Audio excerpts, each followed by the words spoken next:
जी, अभी जो सरकार ने एक अचानक से एक शिक्षकों के लिए थोड़ा सा प्रतिबंधित क्राइटेरिया कह सकते हैं, अटेंडेंस जाना चाहिए। अटेंडेंस के टीचर ग्रोथ में नहीं थे।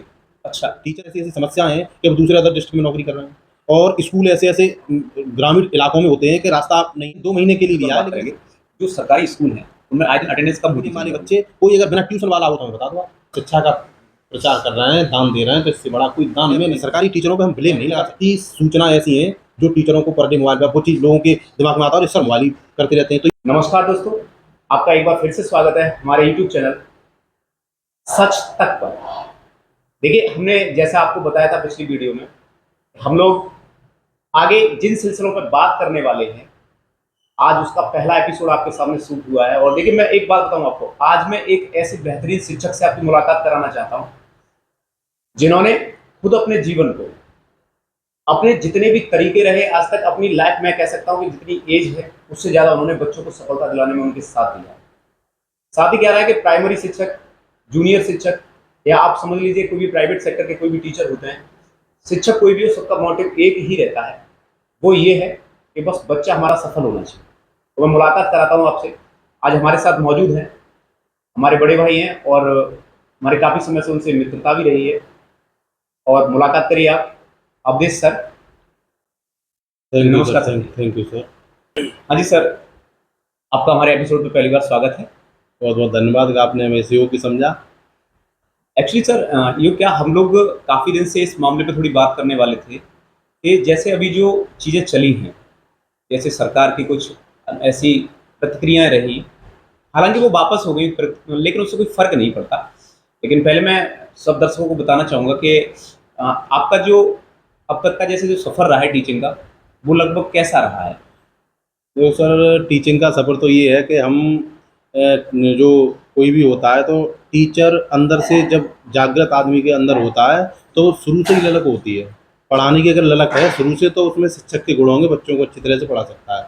तो मैं अपने बेसिक एजुकेशन से ही जब से रहा हूँ तो मुझे बच्चों को पढ़ाने का एक शुरू से ही आदत सी रही है। अच्छा, अगर शुरू से ही ऐसा शुरू से ही आदत रही है। हाँ, और रहता है। और जैसे हम कक्षा 8 में पढ़ते हैं तो छोटी वाली क्लास को वैसे ही गए, क्लास में टीचर नहीं है तो हम अच्छा, पढ़ाने लगे। 8th में पढ़ रहे हैं, 7th वाले को सेवन्थ पढ़ा रहे वाले हैं। बच्चों को पढ़ा रहे हैं। बिल्कुल बिल्कुल मतलब शुरू से ही हमको थोड़ी एक कहते हैं कि हॉबी। हाँ, तो शुरू से एक हॉबी रही है।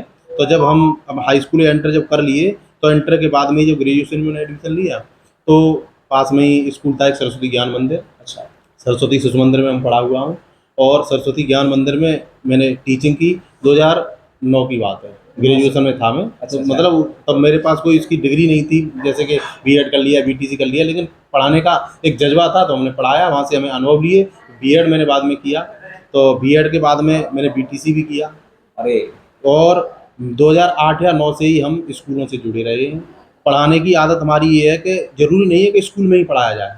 हम तो कहीं शादी या फंक्शन में गए, अगर वहाँ देखा कि कोई बच्चे वैसे इंटरेस्टेड हैं, हमें मालूम है कि हमारी बात को समझ सकते हैं, तो हम तो वहाँ बैठ के उनसे वहाँ फंक्शन में बात करने लगते हैं पढ़ाई के बारे में। बिल्कुल बिल्कुल। तो हमें बड़ा आनंद आता है बच्चों को बात करने में। जो जिसको समझ में आता है, हमारी बात समझता है, वो सुनता है, और जिसको नहीं समझ में आता है वो फिर चला जाता है। हाँ बिल्कुल, तो बड़ा अच्छा ये लगता है। ये तो रहता तो है। ऐसे करके हम शिक्षा से ज़्यादातर जुड़े रहे हैं और हमें पढ़ाने में बड़ा आनंद आता है, इंटरेस्ट आता है। जैसे मान लीजिए, अभी जो सरकार ने एक अचानक से एक शिक्षकों के लिए एक थोड़ा सा प्रतिबंधित क्राइटेरिया कह सकते हैं, इस कंडीशन को रखा, एक रूल लगाया कि हम जितने भी शिक्षक हैं या जो भी टीचर हैं, उनका एक ऑनलाइन अटेंडेंस जाना चाहिए।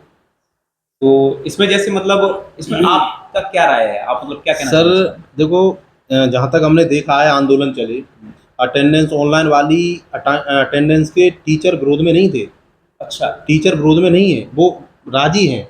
मतलब वो चाह रहे हैं कि अटेंडेंस हो, हम उसके लिए वो करेंगे, लेकिन हम जब कहीं युद्ध में लड़ने जाएं तो जब तक हम पे कोई उसके लिए पूरी व्यवस्था नहीं होगी तो हम सामने वाले से लड़ाई कैसे करेंगे? बचाव कैसे हो सकता अब जैसे मान लो, और जितनी भी वैकेंसी, जितने सरकारी कर्मचारी होते हैं, जैसे पुलिस में ले लो, उनके लिए रहने के लिए क्वार्टर होते हैं। हाँ बिल्कुल। और जहाँ संबंधित जिस थाने में होंगे वहाँ की दूरी उनकी लिमिटेड होती है कि इस दूरी से हम इतनी दूरी तय कर सकते हैं। हाँ, टीचरों के पास ऐसी ऐसी समस्याएं हैं कि वो दूसरे अदर डिस्ट्रिक्ट में नौकरी कर रहे हैं, और स्कूल ऐसे ऐसे ग्रामीण इलाकों में होते हैं कि रास्ता नहीं है।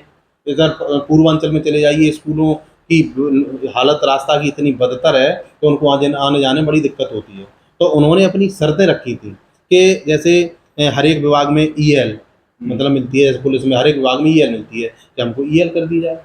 और स्कूल में जैसे हाफ लीव होती है, जैसे मान लो हमें कोई आधे दिन के बाद हमें कोई परेशानी हुई तो हम स्कूल में जब अटेंडेंस वो वाली हो जाएगी तो हम जा नहीं पाएंगे, तो हमें हाफ लीव भी दिया जाए। और सीएल बढ़ाई जाए, 14 सीएल में एक टीचर पूरे साल में कैसे अपना वो कर सकता है, जब अगर अदर विभाग में ये चीज़ है तो वो अटेंडेंस के विरोध में नहीं है, लेकिन टीचर ही उसके बीच उसमें क्यों आते हैं। अगर ये व्यवस्था लागू है तो ये तो सबके लिए होनी चाहिए। तो टीचरों ने वो मांगे रखी, सरकार को उसमें अपने कदम पीछे रखने पड़े और उसके हम फेवर में हैं। देखो टीचर जो होता है बच्चों का भाग्य विधाता होता है। बिल्कुल माँ बाप माँ बच्चे को पैदा करती है, जन्म देती है, टीचर बच्चे का भाग्य आगे बढ़ाते हैं, उसको संवारते हैं। बिल्कुल। तो ये चीज़ें तो हम उसके फेवर में थे, लेकिन जो जो मतलब अधूरी तैयारी सरकार ने जो व्यवस्थाएं थोपी है थोपने इसके, वाला हाँ, जो हम जो जबरदस्ती व्यवस्था को थोपा है वो इस चीज़ से टीचर खुश नहीं थे। वैसे सरकार ने फैसला बदल तो दिया है, बदल दिया है, वापस तो लिया ये तो बहुत अच्छी बात। टीचर का मतलब ये है कि टीचर घर से जब निकलता है तो सुबह जब निकलता है तो उसके पास अपने बच्चों की समस्या होती है, बच्चों को भी छोड़ना पड़ता है, और अगर 1 मिनट भी अगर स्कूल में लेट हुआ अटेंडेंस के लिए तो उसकी तो फिर एब्सेंट लग जाएगी ना। तो इस वजह से उनको ये समस्याएं भी थी। तो वैसे सरकार ने अपना खैर ये जो फैसला था वो वापस तो लिया है, और ये लेकिन अच्छी 2 बात महीने है। लेकिन 2 महीने के लिए लिया है, लेकिन इसके लिए अगर रहा तो टीचर आंदोलित तो रहेंगे, मतलब उनका आंदोलन कम नहीं पड़ा है अभी। अच्छा। जहाँ जब तक वो अपना पूरा वो वापस नहीं करेंगे, जियो जब तक जारी नहीं करेंगे कि हाँ अटेंडेंस ऑनलाइन वाली नहीं होगी, Clearance मतलब उन्होंने नहीं 2 देंगे। महीने का वक्त दिया है कि 2 महीने तक अटेंडेंस पे अभी रोक लगाई जाती है। 2 महीने की। 2 महीने का समय दिया है। चलिए, चलिए। अच्छा सर, जैसे आपको काफ़ी समय आपको इस लाइन में हो गया, तो ऐसी कोई कहानी या कोई ऐसी कड़ी जो बच्चों को जागरूक करने के लिए, कोई ऐसा एक मोटिवेट, ऐसा कोई कहानी किसी से जुड़ी हुई रही हो, किसी एक विद्यार्थी की आपके जीवन में? विद्यार्थी के जीवन में तो सर देखो, किसी ने कहा है कि दूसरों की कहानी से भी मोटिवेशन मिलता है। जैसा कि मैंने मेरे गांव का ही एक लड़का था, बड़ा होशियार था, तो वो पढ़ने आता था, तो जब पढ़ने में बहुत अच्छा था और टीचरों का बड़ा गुरुओं का बड़ा आज्ञाकारी बच्चा था। जैसे ऐसे बच्चे होते हैं जो तेज होते हैं, वो हाँ, तो आज्ञाकारी होते हैं। आज्ञाकारी होते हैं, तो उसमें सारे गुण थे, पढ़ने आता था। तो हाई स्कूल में मैंने उसे पढ़ाया और फिर बाद में वो इंटर में भी कुछ दिन उससे पढ़ा। तो पढ़ने के बाद में मैं उसे मतलब पढ़ाई के अनुसार कुछ ऐसे संस्कार वाली भी बातें बता दी, बेटा नौकरी ही सब कुछ नहीं होती है, साथ में संस्कार भी कुछ होते हैं। तो मैंने उसे वो चीज़ें बताई, तो आज कहीं भी जैसे उसका एयरफोर्स में हो गया है, सिलेक्शन हो गया है, तो जब भी जब आता है तो पैर छूता है, कभी कभी फ़ोन भी करता है, तो बड़ा अच्छा लगता है। तो अच्छा सर, आप जैसे हम एक पहलू पर बात करेंगे, जो सरकारी स्कूल हैं, उनमें आए दिन अटेंडेंस कम होती चली जा रही है। तो इसका कारण शिक्षक की लापरवाही है, या फिर ऐसा कह सकते हैं कि वहाँ निकटतम जो प्राइवेट संस्थाएँ चल रही हैं, उनका हावी होना है? देखो सर, आपका जो प्रश्न है, प्रश्न तो ये है कि अगर इस मुद्दे पर बोला जाए तो समय कम पड़ जाएगा। कम पड़ जाए। सही बात तो ये, तो इस वजह से हम कम शब्दों में ही अपनी पूरे उसको आपको समझाने का प्रयास करेंगे। जैसा कि सरकारी स्कूलों में और प्राइवेट स्कूलों में जहाँ तक मैंने तुलना की है, हाँ। प्राइवेट स्कूल और बराबर में 4 खुल जाएँ। मेन चीज़ है कि अभिभावक का बच्चे के प्रति नज़रिया बदलना। ग्रामीण अंचलों में मैंने इस चीज़ का अध्ययन किया है, मतलब प्रैक्टिकली है ये हमारा, इसमें बनावटी बिल्कुल भी नहीं है कि गाँव जो अपने बच्चों को अच्छा पढ़ाना चाहते हैं वो शहर में शिफ्ट हो गए। गाँव के अभिभावकों को अगर समझाने जाओ तो उनकी समझ में नहीं आता। अगर जैसे एसीसी कॉन्वेंट स्कूल है या ए नंबर वाले जो भी स्कूल इंग्लिश मीडियम वाले हैं, तो गार्जियन भले ही उसका बच्चे का बिल्कुल न पढ़ा हो, फिर भी वो कुछ नहीं करेगा तो हाँ, सर ने कुछ काम दिया है तुम्हें, आप ही ज़रूर देख लेगा, उनके नोटबुक चेक कर लेगा कुछ बनाया है कि नहीं बनाया है। अगर यही भावना अगर ग्रामीण में आ जाए, और वहाँ पर प्राइमरी स्कूल में तो शिक्षा फ्री है, ड्रेस भी फ्री है, खाना भी फ्री है, ये सुविधाएं फ्री होते हुए भी अभिभावक जागरूक नहीं है। मेन चीज़ ये है, अगर वही व्यवस्थाएं उसे ये है कि हमारी 2,500 रुपये महीना मंथली फीस जा रही है, इस वजह से तो देखता है वो। मैं तो ये कहता हूँ कि इंग्लिश मीडियम वाले बच्चे कोई अगर बिना ट्यूशन वाला हो तो हमें बता दो आप। हाँ, ये तो है। पहले ट्यूशन में पढ़ा, उसके बाद स्कूल में पढ़ाई सर होती है। स्कूल में मैं मानता हूँ, मतलब सामने वालों को क्या राय है, मेरा जो व्यक्तिगत राय है तो मैं बताता हूँ कि 80% ट्यूशन से बच्चे अपना काम पूरा कर रहे हैं इंग्लिश मीडियम वाले, और 20% केवल स्कूल से कर रहे हैं। अगर माँ बाप पढ़े नहीं है, अच्छे स्कूल में एडमिशन नहीं हो पाता, उन माँ बाप का दोष थोड़ा ही है, लेकिन उनका एडमिशन नहीं होगा। वो माँ बाप पढ़े लिखे चाहते ही इस वजह से कि जब हम बच्चे को कुछ दें तो ये इनका मार्गदर्शन कर सकें, इनको पढ़ाई पूरी खुद कर सकें, इस वजह से। तो वो पूर्ण रूप से ट्यूशन पर डिपेंड है। जब 2,500 फीस जाती है तो ट्यूशन बच्चे पे, उनको तो ट्यूशन के लिए मना करना चाहिए ना। हाँ, इसका जिक्र सर हम आपको बताते हैं। जिक्र ये है कि जब मैंने एक स्कूल भी चलाया है और उसमें मैंने प्रिंसिपल रहा हूँ, एज ए मैनेजर ही मैं रहा हूँ, उसमें पूरा संचालन किया, तो स्कूल की संस्था को चलाने में बड़ा आनंद आता है। तो मैंने वहाँ पर एक पहल की थी और वो पहल सफल भी हुई। आज भी कभी मौका लगा तो आपको वहाँ पर ज़रूर लोगों से मुलाकात करवाएंगे। मैंने वहाँ पर कहा कि यहाँ पर हमारे स्कूल में पढ़ने वाला बच्चा कोई ट्यूशन नहीं पढ़ाएगा। मैंने खुद इस चीज़ की पहल की थी। इनमें प्रत्येक क्लास में जो जो बच्चे कमज़ोर हैं, उन कमज़ोर बच्चों की एक लिस्ट बनाइए। अगर आप वक्त दे सकें तो दो, क्योंकि शिक्षा का प्रसार एक ऐसा माध्यम है कि आप किसी को रुपया दान दे दो, वो इतना वैल्यू नहीं रखता। अगर हम शिक्षा का प्रचार कर रहे हैं, दान दे रहे हैं, तो इससे बड़ा कोई दान मैं नहीं समझता। तो मैंने उन कमज़ोर बच्चों की लिस्ट बनवाई और लास्ट में उनकी एक्स्ट्रा क्लास मैं खुद लेता। इस वजह से उस स्कूल में बच्चों की ग्रोथ भी हुई, अच्छी संख्या हुई बच्चों की, तो बड़ा आनंद आया। हमें लगा कि हम बच्चों के लिए कुछ कर रहे हैं, और जब हम कुछ करते हैं तो ऑटोमेटिक भावना अलग से अंदर होती है टीचर की। ये तो है। ये है, तो मतलब ये तो मैं अपने बारे में बताता हूँ। तो वो जो इतनी फीस अच्छी खासी ले रहे हैं, तो ट्यूशन का बॉन्ड करें ना। इस वजह से प्राइमरी स्कूल नहीं, में जैसे बच्चों की क्राइटेरिया, जैसे मैंने देखा है कि आगे क्राइटेरिया होना चाहिए कि जब सरकारी स्कूल यहाँ मौजूद है तो यहाँ प्राइवेट स्कूलों को उसके बराबर में मान्यता ही नहीं मिली। ये सरकार की कमी है। वो सरकारी स्कूलों से तो उन्हें जा रहा है, तो उनका नुकसान है सरकारी स्कूलों से, क्योंकि सरकारी स्कूलों को फीस तो आ नहीं रही है। वो तो उनको अपने खर्चे पे सब कुछ, टीचरों को जो भी करना पड़ता है वो अपने उस पर देना पड़ता है। प्राइवेट स्कूल से सरकार को फायदा है, इस वजह से वो तो आराम से मान्यता देती है। उसके भी मानक होने चाहिए कि एक स्कूल में, एक गांव में सरकारी स्कूल और प्राइवेट स्कूल एक होना चाहिए या दो होने चाहिए, और कितनी दूरी पे होने चाहिए, इसका उनको वो रखना चाहिए। अब वो अपनी मान्यता में भी देते हैं और रिन्यूअल भी होता है, तो थोड़ा होगा कि उसमें अगर एक सरकारी स्कूल मौजूद है तो वहाँ बराबर लेकिन में ये दूसरा सर स्कूल। मानते हैं कि वास्तव में वो मेहनत करते हैं, लेकिन सरकारी टीचरों पे हम ब्लेम नहीं लगा सकते। सरकारी अध्यापकों पे, प्राइमरी बेसिक के टीचरों पे इतना लोड है कि मैंने अपने साक्षात अपने देखा है।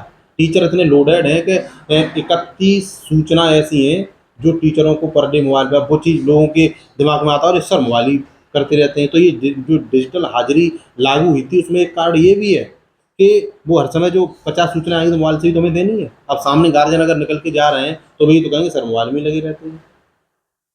तो उससे टीचरों के प्रति अभिभावकों की जो भावना होगी वो गलत जाएगी। गलत। अब जैसे हम बात करते हैं कि क्या ऐसा होता है कि सरकारी शिक्षक से विद्यार्थी का ज्यादा लगाव रहता है? मेरा मानना तो ये है कि विश्वास तो पहले हुआ करता था कि सरकारी टीचरों को ज़्यादा वरीयता दी जाती थी, लेकिन मानते हैं प्राइवेट ऐसा कुछ नहीं है। अगर टीचर में गुण हैं, गुण वाले टीचरों की हर जगह वैल्यू है। चाहे जहाँ वो तक मेरा सरकारी में हो, चाहे वो चाहे सरकारी प्राइवेट। वाला हो या प्राइवेट वाला हो। हालांकि गुरु और शिष्य का संबंध जब मधुर नहीं होगा तो पढ़ाई प्रभावी हो ही नहीं सकती। हुई नहीं। तो मेरे हिसाब से अधिक, मतलब सबसे ज़्यादा परसेंट में गुरु और शिष्य का संबंध मधुर ही रहता है। चलिए सर, एक सर आखिरी सवाल आपसे। जैसे मान लीजिए कि आपको काफ़ी समय हो गया इस मामले में काम करते हुए, शिक्षा से जुड़े हुए हैं, मैं भी शिक्षा में बहुत समय से काम कर रहा हूँ। बार बार ऐसा लगता था कि हाँ, कुछ चीज़ें जो गलत हैं उनके लिए बोला जाए, या किसी एक व्यक्ति को ब्लेम करके पूरे सारे डिपार्टमेंट को, सिस्टम को हम लोग थोड़ा सा ये कह देते हैं कि ये इस तरह से गलत है। मैंने ऐसे देखा है, क्योंकि मैं आए दिन जहाँ बैठता हूँ लोगों के बीच, तो वहाँ ऐसा लगता है कि एक गलती कर रहा है, उस एक गलती के पीछे दूसरे ऐसे 10 लोग हैं जिन्हें आज तक उस चीज़ से मतलब ही नहीं है, उनसे भी उनकी ऐसी बातें चलती हैं। वो सर ये चीज़ मैंने भी अनुभव की है, लेकिन एक के पीछे सभी लोगों को दोष नहीं दे सकते। हाँ, वो कहीं न कहीं हमारी सोच पर डिपेंड करता है। हम जैसी सोच बना लेंगे वैसा हमारा मन हो जाएगा। तो ये नहीं होना चाहिए कि एक लोग, हमारे परिवार में भी 4 बेटे होते हैं, या परिवार जब बड़े होते हैं तो उसमें एक लोग कोई गलत हैं तो क्या पूरे परिवार को गलत थोड़ी सिद्ध कर देंगे। हाँ, कुछ हद तक वो सिस्टम में कमी तो रहती है कि वहाँ पर क्योंकि अगर हमारा मुलाकात पहले वाले से ही, गलत वाले से ही हुई, तो फिर हमें तो वहाँ सब गलत ही नज़र आएँगे। ये चीज़ होती है। और हमें ऑफिस में गए और कोई बहुत अच्छे लोग इंसान मिले तो वहाँ में सारे भ्रष्ट बैठे हैं। जब हमें मुलाकात पहले से अच्छे से हो गई तो हमें वहाँ सब अच्छे हमारे लग रहे हैं, लिए मतलब हमारी अच्छे लगे। मानसिकता का ये माना, यानी हम सबसे पहले जिस तरह के व्यक्ति हाँ, से व्यक्ति से मुलाकात मिल करते जाएंगे तो हैं, हमें तो वहाँ के आगे वाले सब हमें बस वैसे ही वैसे ही नजर नजर आते हैं। आने लगते बिल्कुल, क्योंकि हमारा जो शो है, हम बस इसी चीज को क्लियर करना चाहते हैं कि झूठ और सच को किस तरीके से लोग परोसते एक दूसरे के सामने। नहीं। जैसे जो गलत है वो गलत है, नहीं जो सर, आपका सही को भी ये गलत के लिए रख देते हैं। शो हमें बहुत पसंद आया और इससे लोगों को जागरूक होने की बहुत ही वो मिलेगी। और लोगों को मैं तो कहता हूँ कि इस चीज़ को ज़रूर, मतलब आपके इस चैनल को देख के लोगों में मोटिवेशन आना चाहिए, ज़रूर उस चीज़ को देखना चाहिए, जिससे कि अगर हम शिक्षित होंगे तो आने वाले, किसी ने कहा है कि हमें अगर राष्ट्र शिक्षित करना है तो पहले खुद शिक्षित बनो। हमें अपना देश विकसित बनाना है तो पहले हमें ना गाँव विकसित बनाना पड़ेगा। हाँ, तो हम अगर शिक्षित होंगे तो हम अपने, ज़्यादा नहीं, हम अपने बच्चों को शिक्षित करें। आने वाली पीढ़ी धीरे धीरे गांव को शिक्षित करेगी। गांव जब शिक्षित होंगे तो हमारा ब्लॉक शिक्षित होगा, तहसील शिक्षित होगी, तो ऐसे करके सिस्टम आगे बढ़ जाएगा आगे आने वाला। चलिए सर, आपसे मिलके बहुत अच्छा लगा, और आगे फिर जब कभी भी ऐसा मौका मिलेगा तो आपसे फिर एक बार हम मुलाकात करेंगे। और कि जाते थे। आपका ये प्रयास हमें बहुत पसंद आया और जो भी है हम भी आपके साथ हैं, जैसे भी होगा हम बिल्कुल आपका सर, बिल्कुल। साथ रहेंगे। और अब देखिए, हमने इस बार जो चर्चा की इस शो में, हमने अभी बताया इस एपिसोड में, एक शिक्षक अपने जीवन को किस तरीके से सराहता है, और हम प्रत्येक विद्यार्थी के लिए किस तरीके से अपने दिल से सोचते हैं। कभी ऐसा विचार नहीं होता कि कुछ गलत हो या कुछ सही हो, हमारे दिल से बस यही रहता है कि वो हमेशा सफल हो। क्योंकि मैं मानता हूँ कि माता पिता के बाद अगर कोई एक व्यक्ति है जो तुम्हारी सफलता देखना चाहता है, तो वो सिर्फ आपके शिक्षक है। बिल्कुल बिल्कुल। और मैं भी एक शिक्षक हूँ, इसलिए मैं आपको बताना चाहूँगा कि मैंने अपने करियर में आज तक शायद ही किसी व्यक्ति को ऐसा परेशान या कोई दिक्कत में खड़ा किया हो जो लगे कि हाँ ये परेशान है। बहुत से ऐसे बच्चे लगातार आते रहेंगे, मैं उनसे मुलाकात कराता रहूँगा। और इसी के साथ ही हम आपसे विदा लेते हैं और मुलाकात करेंगे अब अगले शो में, अगले नए आपके नए मेहमान के साथ। और हम बात करेंगे वहाँ एक नए डिपार्टमेंट की, कि किस तरीके से, कहाँ हमें किस प्रकार से इन चीज़ों को एडजस्ट करना पड़ता है, कहाँ ऐसा होता है कि एक गलत करता है और दूसरे को उसका थोपा झेलना पड़ता है। इन चीज़ों से हम बचेंगे और आगे बने रहिए हमारे साथ। तब तक के लिए और सर का बहुत बहुत धन्यवाद। सर, और बहुत बहुत आपसे धन्यवाद। आगे मुलाकात करेंगे अगले एपिसोड में। नमस्कार।